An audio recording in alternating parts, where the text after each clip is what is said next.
माता सीता के श्राप से गया में नहीं उगती तुलसी और ब्राह्मण कभी नहीं होते संतुष्ट। बड़ी रोचक है इसकी कथा। वाल्मीकि रामायण के मुताबिक वनवास के दौरान भगवान राम, लक्ष्मण और माता सीता पितृपक्ष में श्राद्ध करने के लिए बिहार के गया धाम पहुँचे। वहां ब्राह्मण ने भगवान श्रीराम और लक्ष्मण को श्राद्ध कर्म के लिए आवश्यक सामग्री जुटाने के लिए कहा। इस पर भगवान राम व लक्ष्मण नगर की ओर सामान लाने के लिए निकल पड़े। ब्राह्मण देव ने माता सीता से आग्रह किया कि पिंडदान का समय निकलता जा रहा है। ये सुनकर माता सीता की व्यग्रता भी बढ़ती जा रही थी, क्योंकि श्रीराम और लक्ष्मण अभी नहीं लौटे थे। इसी दौरान दशरथ जी की आत्मा ने उन्हें आभास कराया कि पिंडदान का वक्त बीता जा रहा है। ये जानकर माता सीता असमंजस में पड़ गईं।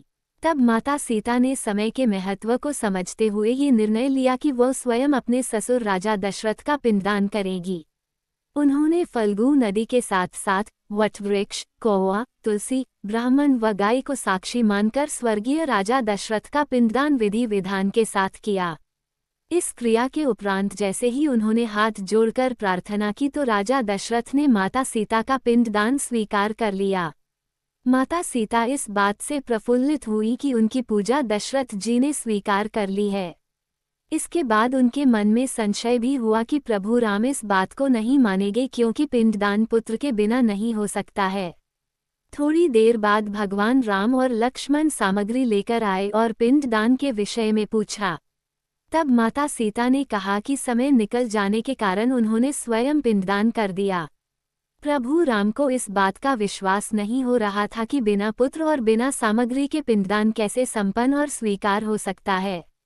इसके बाद माता सीता ने कहा कि वहां उपस्थित फल्गु नदी, तुलसी, कौवा, गाय, वटवृक्ष और ब्राह्मण श्राद्धकर्म की गवाही दे सकते हैं।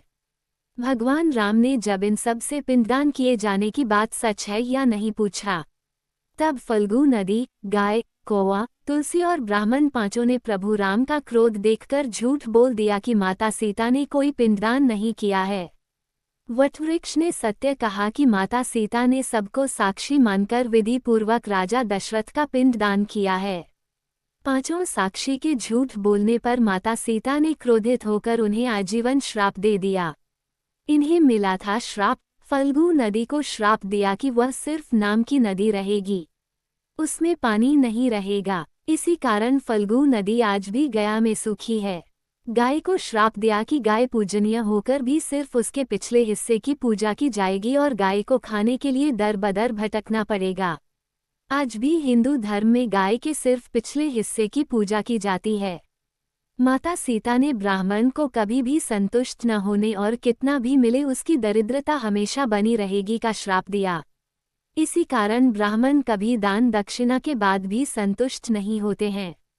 माता सीता ने तुलसी को श्राप दिया कि वह कभी भी गया की मिट्टी में नहीं उगेगी। यह आज तक सत्य है कि गया की मिट्टी में तुलसी नहीं फलती। और कौवा को हमेशा लड़ झगड़ कर खाने का श्राप दिया था। कौवा आज भी खाना अकेले नहीं खाता है।